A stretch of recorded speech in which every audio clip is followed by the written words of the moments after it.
തൃശൂൽ, എന്താ ഇങ്ങനെ ഇരിക്കുന്ന? എന്തു പറ്റി?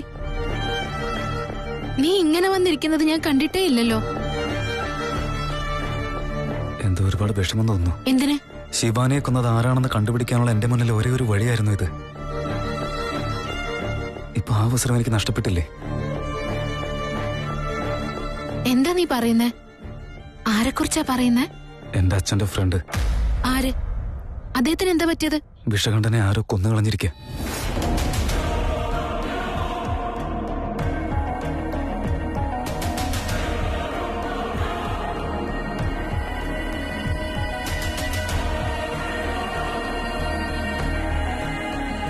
എന്റെ ശിവാനിക്ക് പ്രശ്നങ്ങൾ ഉണ്ടാക്കിയത് ആരാണെന്ന് അവൻ അറിയാമായിരുന്നു.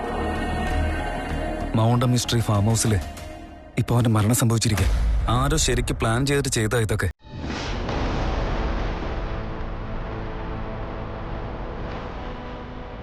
ഞാൻ എന്റെ ശിവാനിക്കൊരു വാക്ക് കൊടുത്തിരുന്നു, ഇന്നവൾ ജീവനോടെ ഇല്ലായിരിക്കാം, പക്ഷെ എന്റെ ഹൃദയത്തിനുള്ളിൽ എന്റെ മരണം വരെ അവൾ എന്നും ഉണ്ടായിരിക്കും. അവളെ ബുദ്ധിമുട്ടിപ്പിച്ചവരെ എല്ലാം തന്നെ കണ്ടുപിടിച്ച് ഒരാളെയും വിടാൻ പാടില്ലെന്ന് കരുതിയതാ. പക്ഷെ ഇപ്പോഴത്തെ അവസ്ഥ, സത്യം അറിയാവുന്ന ഒരാളെ പോലും ദൈവം എനിക്ക് ബാക്കി തന്നില്ലല്ലോ. ഇങ്ങനെ സംഭവിച്ചുകൊണ്ടിരുന്ന അവൾക്ക് ഈ ഗതി വരുത്തിയത് ആരാണെന്ന് ഞാൻ എങ്ങനെ കണ്ടുപിടിക്കുക? അന്ന് ആ ഭൂപതിയാണെങ്കിൽ എന്റെ കൈകൊണ്ടാ മരിച്ചത്. പിന്നീട് ആ ദണ്ഡപാണി മിസ്ബിഹേവ് ചെയ്തുകൊണ്ട് നീ അവനെ കൊന്നുകളഞ്ഞു. ഇന്നിപ്പോ വിഷകണ്ഠനെയും ആരോ കൊന്നിരിക്കുക.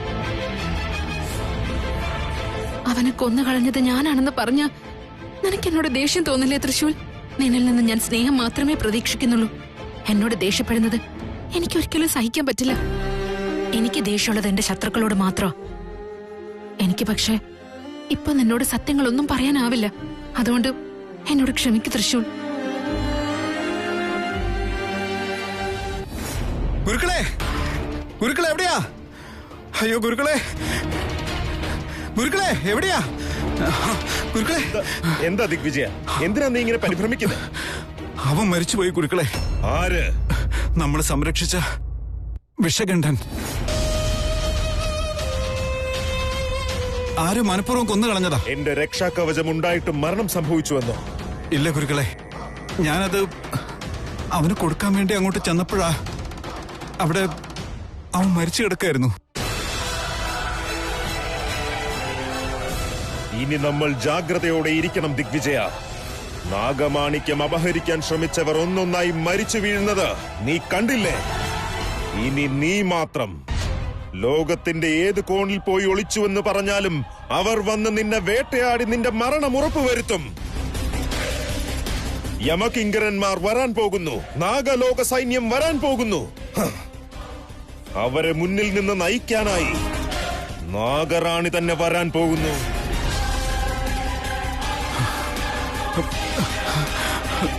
ഗുരുക്കളെ, അങ്ങ് എന്താടി പറയുന്നത്? അല്ലെങ്കിൽ തന്നെ പേടിച്ചിരിക്കുക. വീണ്ടും അങ്ങ് ഓരോന്ന് പറഞ്ഞ് പേടിപ്പിക്കുകയാണോ? അല്ല, ഇപ്പൊ ഉണ്ടായ പ്രശ്നങ്ങൾക്ക് എന്തെങ്കിലും പരിഹാരം കാണുമെന്ന് പറഞ്ഞ് അങ്ങയുടെ കാല് പിടിക്കാൻ വേണ്ടി വന്നതാ ഞാൻ. അപ്പൊ അങ്ങുകൂടി ഇങ്ങനെ പറഞ്ഞാലോ? സർപ്പങ്ങളുടെ കോപത്തേക്കാൾ അതിഭീകരമായ കോപം മറ്റൊന്നില്ല ദിഗ്വിജയ. പ്രപഞ്ചത്തിലെ തന്നെ ഏതു കോപത്തെയും സ്നേഹമെന്ന ഭാഷയിൽ കീഴ്പ്പെടുത്താം. എന്നാൽ നാഗങ്ങളുടെ കോപത്തിന് അറുതി വരികയില്ല. നാഗങ്ങൾ ഇനി ഏത് നിമിഷം വേണമെങ്കിലും ഇങ്ങോട്ടേക്ക് എത്തും, നിന്റെ ജീവിതം ദുഷ്കരമാക്കും. അപ്പൊ ഇനി എന്താണ് ചെയ്യുക ഗുരുക്കളെ? ഇതിന് ഞാൻ എങ്ങനെ രക്ഷപ്പെടുക? ഇനിയുള്ളത് ഒരേ ഒരു മാർഗമാണ്. നാഗറാണിയിലൂടെ തന്നെ ആദിശേഷൻ ആരാണെന്ന് കണ്ടെത്തണം. അവർ ഇരുവരെയും ഒരുമിച്ച് ചുട്ടരിക്കുക. അതുമാത്രമാണ് ഈ പ്രശ്നത്തിന് പരിഹാരം. ഗുരുക്കളെ, അങ്ങനെയാണെങ്കിൽ എത്രയും വേഗം ആ പൂജ നടത്തണം. ആദിശേഷൻ ആരാണെന്ന് കണ്ടുപിടിച്ചാലോ? അതുപോലെ ഞങ്ങളുടെ വീട്ടിൽ വന്നു കയറിയിരിക്കുന്ന നാഗറാണിയെ എത്രയും വേഗം ചുട്ട് ഭസ്മമാക്കണം. നീ പറയുന്നതെല്ലാം എനിക്ക് മനസ്സിലായി. പക്ഷേ പൂജയ്ക്കുള്ള ഉചിതമായ സമയം ഇതല്ല. ആദ്യം അവന്റെ മനുഷ്യരൂപം കണ്ടെത്തണം. അതിനുശേഷം മാത്രമേ പൂജ നടത്താൻ സാധിക്കൂ. നീ ധൈര്യമായിരിക്കൂ. ഒന്നും ചിന്തിച്ച് വിഷമിക്കണ്ട. എങ്ങനെ ചിന്തിക്കാതിരിക്കും? ഗുരുക്കൾ ഉണ്ടല്ലോ എന്നുള്ള ധൈര്യത്തിലാണ് ഞാനിപ്പോഴും ജീവിക്കുന്നത്. അതുകൊണ്ട് ഈ പ്രശ്നത്തിനൊരു പരിഹാരം കണ്ടുപിടിക്കണം ഗുരുക്കളെ. തീർച്ചയായും.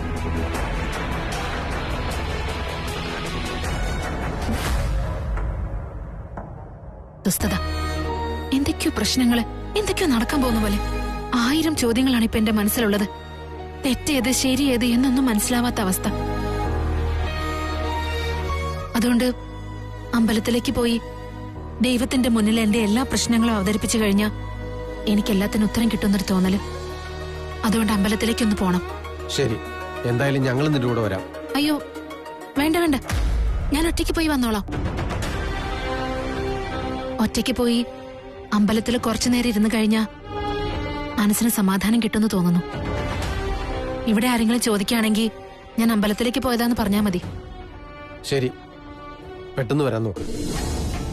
നീ പോകുന്നിടത്തെല്ലാം പ്രശ്നങ്ങൾ നിന്നെ തേടി വരുന്നതാണോ അതോ നീ പ്രശ്നങ്ങളെ തേടി പോകുന്നതാണോ എന്ന് എനിക്ക് മനസ്സിലാക്കാൻ കഴിയുന്നില്ല. അതുകൊണ്ട് നീ വീട്ടിൽ നിന്ന് പുറത്തു പോയാൽ തന്നെ ഞങ്ങൾക്കാകെ പേടിയാ മോളെ. അമ്മാവാ, എനിക്കൊന്നും സംഭവിക്കില്ല. കാരണം നിങ്ങളുടെ അനുഗ്രഹം എന്നും കൂടെ ഉണ്ടല്ലോ.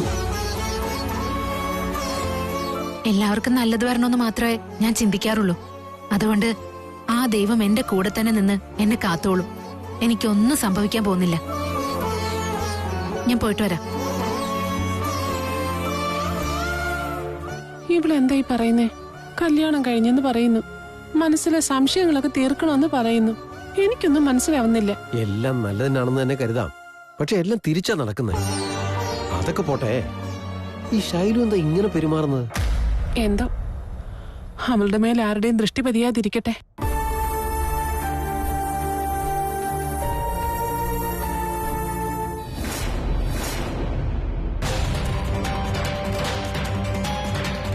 നാഗമാതാ, ഗുരുവേ പ്രണാമം. നാഗപ്രശ്നം വെച്ച് നോക്കിയപ്പോൾ കണ്ടത് ഭൂമിയിൽ പോയ ശിവാനി ചില ദുഷ്ടമനുഷ്യർ കാരണം ബലിയായി നാഗമാണിക്യത്തെയും നാഗലോകത്തെയും മറന്നുവെന്ന് സൂചന ലഭിച്ചിരിക്കുന്നു.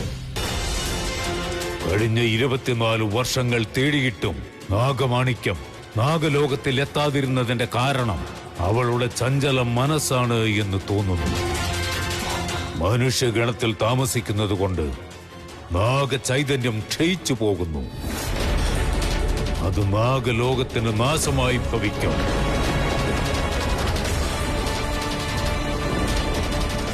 ഗുരുവേ, ശിവാനി നമ്മുടെ ലോകത്തിന്റെ പ്രതിനിധിയാണ്. നാഗലോകത്തിന് ഒരു രീതിയിലും ബുദ്ധിമുട്ടുണ്ടാവാത്ത രീതിയിൽ എല്ലാം ശ്രദ്ധിക്കുന്ന നാഗസ്ത്രീയാണവൾ. അവൾ കാരണം നമ്മുടെ ലോകത്തിന് ബുദ്ധിമുട്ടുണ്ടാകുമെന്ന് പറഞ്ഞാൽ അത് അസംഭവ്യമാണ്. എനിക്ക് വിശ്വാസമുണ്ട് ഗുരുവേ. ശിവാനിയും പിന്നെ എന്റെ മകൻ ആദിശേഷനും നാഗമാണിക്യവുമായി ഈ നാഗലോകത്തിലേക്ക് തീർച്ചയായും തിരികെ വരുമെന്നുള്ള വിശ്വാസം എനിക്കുണ്ട്. ഈ നിന്റെ വിശ്വാസം കാരണമാണ് 24 സംവത്സരങ്ങൾ കാത്തത്. എന്നിട്ടും ഇതുവരെയും യാതൊരു പ്രയോജനവും ഉണ്ടായിട്ടില്ല. അതിനർത്ഥം അവർ മനുഷ്യരുടെ ഒപ്പം ചേർന്ന് മനുഷ്യരുടെ സ്വഭാവം സ്വീകരിച്ച് നാഗലോകത്തിനെ മറന്നുപോയത് കൊണ്ടാണ്. ഗുരുവേ, ദയവ് ചെയ്ത് അങ്ങനെ പറയരുത്. ശിവാനിയുടെ മേൽ എനിക്ക് പരിപൂർണ വിശ്വാസമുണ്ട്.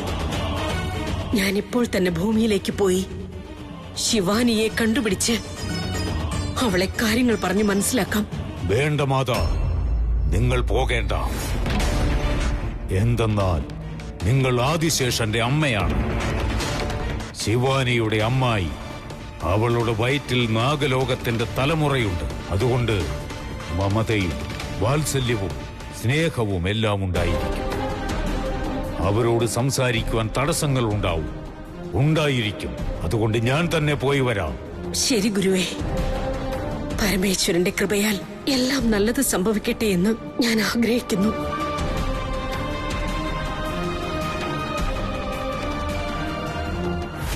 ഓം ജ്വാലമാലിനിയേ നമഃ.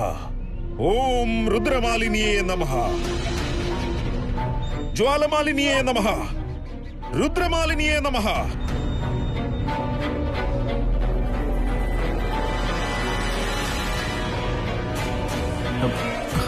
തെറ്റ് സംഭവിച്ചിരിക്കുന്നു.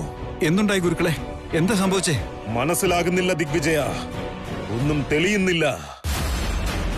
മുന്നിലുള്ള വഴികളെല്ലാം അടഞ്ഞിരിക്കുകയാണ്.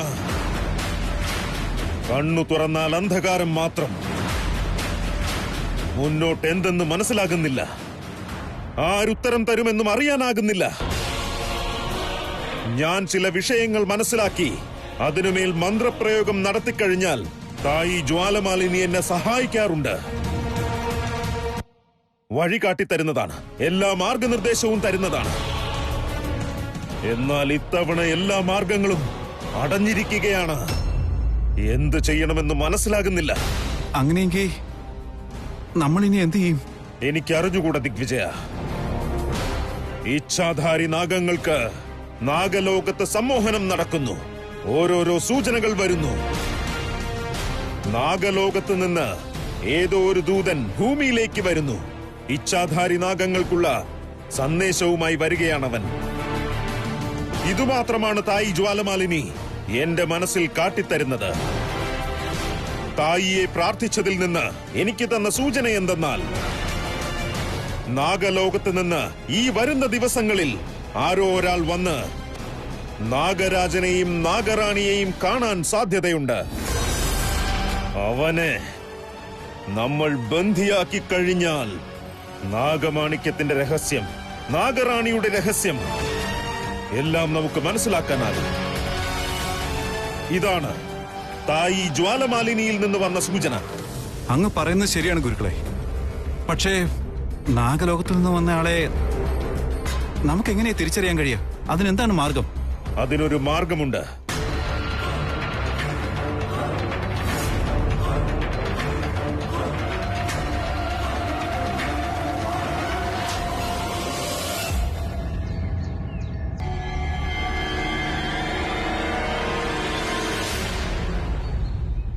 ശിവാനി,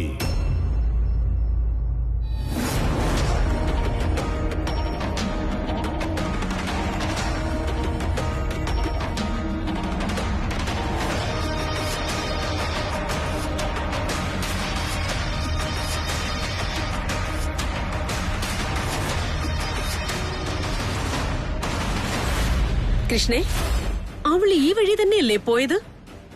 എന്നിട്ടിപ്പോൾ അവളെ കാണാതായല്ലോ. അവൾ അധിക ദൂരം പോകാൻ സാധ്യതയില്ല ദാക്ഷായണി. ഇവിടെ എവിടെയെങ്കിലും ഉണ്ടാകും. നമുക്ക് അവളെ കണ്ടുപിടിച്ചേ മതിയാകൂ.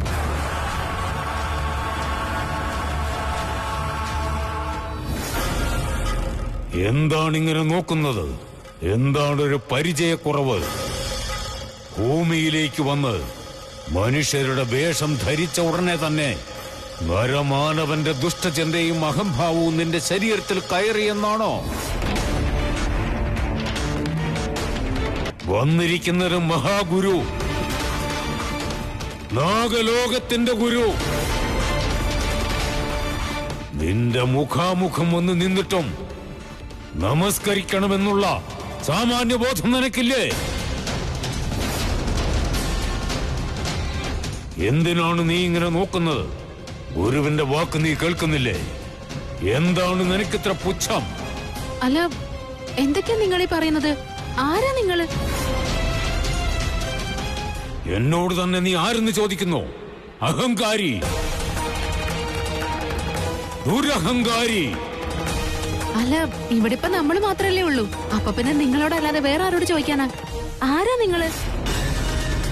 എന്തൊക്കെയോ കാര്യങ്ങൾ നിങ്ങൾ പറഞ്ഞു. നിങ്ങൾ ആരാന്ന് പോലും അറിയാതെ നിങ്ങൾ പറയുന്നതൊക്കെ എനിക്ക് സമ്മതിച്ചു തരാൻ പറ്റുമോ?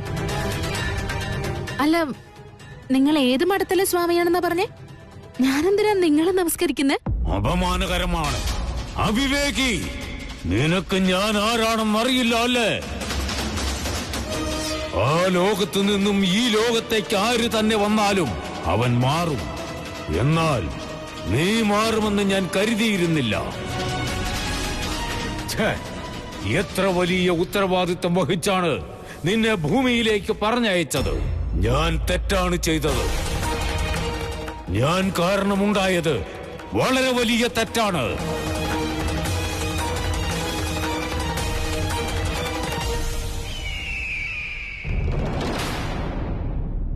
കൃഷ്ണേ, അങ്ങോട്ട് നോക്കൂ.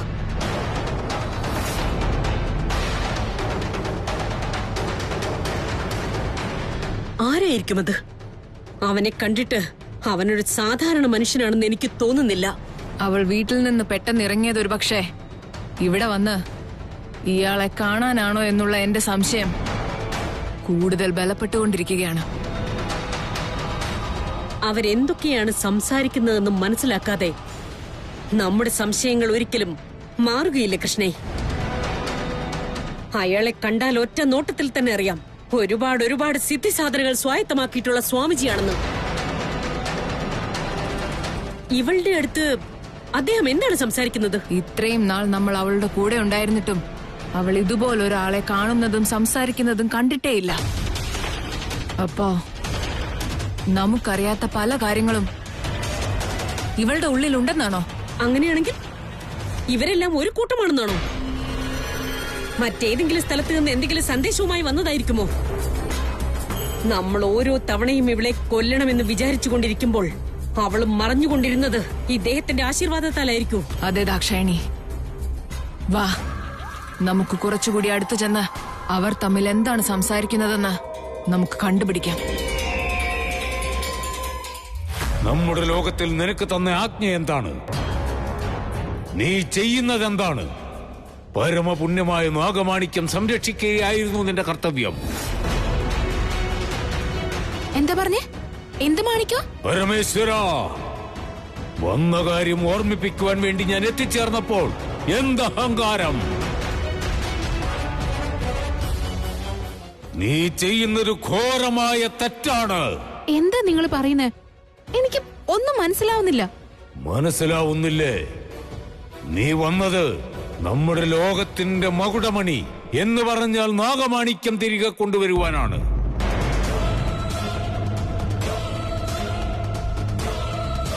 എന്നാൽ നീ എന്താണ് ചെയ്യുന്നത്? ആദിശേഷന്റെ വയറ്റിലുണ്ടാവേണ്ട നാഗമാണിക്യം നിന്റെ അടുത്ത് തന്നെ വെച്ചുകൊണ്ട് എല്ലാം മറന്നുവന്ന് നടിച്ചുകൊണ്ട് സാമാന്യ മനുഷ്യനെ പോലെ പെരുമാറുകയല്ലേ നീ? നിനക്കെന്താ ഓർമ്മക്കേടുണ്ടോ? അതോ നീ ഓർമ്മക്കേടുള്ളതായി അഭിനയിച്ചുകൊണ്ട് എന്റെ ആലോചനയുടെ വഴി തെറ്റിക്കുകയാണോ? അല്ല സ്വാമി, നിങ്ങളെന്തോ ഗൗരവമുള്ള കാര്യമാണ് പറയുന്നതെന്ന് എനിക്ക് മനസ്സിലായി. പക്ഷെ എനിക്ക് നിങ്ങൾ ഈ പറയുന്നതിന്റെ ഒന്നും അർത്ഥം മനസ്സിലാവുന്നില്ല. നോക്കൂ, ഞാൻ അല്ലെങ്കിൽ തന്നെ ഒരുപാട് പ്രശ്നങ്ങളിൽ പെട്ട് ഉഴലുകയാണ്. ഇപ്പൊ നിങ്ങൾ വന്ന് ഇതൊക്കെ പറയുമ്പോ ഞാൻ ആകെ ആശയക്കുഴപ്പത്തിലാവുകയാണ്.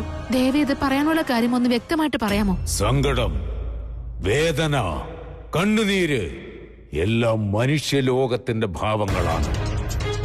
മനുഷ്യനായി ജീവിക്കുവാൻ തീരുമാനിച്ചാൽ പ്രശ്നങ്ങളുടെ മേൽ പ്രശ്നങ്ങൾ വന്നുകൊണ്ടിരിക്കും. ഒരു പ്രശ്നം പരിഹരിക്കുന്നതിനിടയിൽ തന്നെ മറ്റൊരു പ്രശ്നം കടന്നുവരും. മൊത്തത്തിൽ പറയുകയാണെങ്കിൽ വെറും പ്രശ്നങ്ങളുടെ മേൽ പോരാട്ടം. പോരാട്ടത്തിന്റെ അവസാനം മരണം. ഈ മാനവലോകത്തിന്റെ ജീവിതം ഒരിക്കലും ഒരു ജീവിതമായിട്ട് തോന്നില്ല. സത്യം പറഞ്ഞ എനിക്ക് ഭ്രാന്ത് പിടിച്ച പോലെ തോന്നാ. ഇപ്പൊ ഒന്നും മനസ്സിലാവുന്നില്ല. ആരാ നിങ്ങൾ? എന്തൊക്കെയാ നിങ്ങൾ എന്നോട് പറയുന്നേ? നിങ്ങൾക്ക് എന്താ പറ്റിയത്? തലയ്ക്ക് എന്തെങ്കിലും കുഴപ്പമുണ്ടോ? നിർത്തൂ.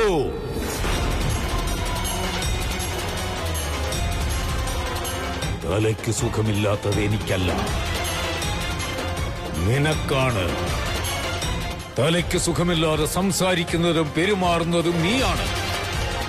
നാഗലോകത്തിന് നീ കാരണം അസുഖം സംഭവിച്ചിരിക്കുന്നു. അതിന് തക്ക ശിക്ഷ കിട്ടിയേ മതിയാവൂ. നിനക്ക് കിട്ടിയേ മതിയാവൂ.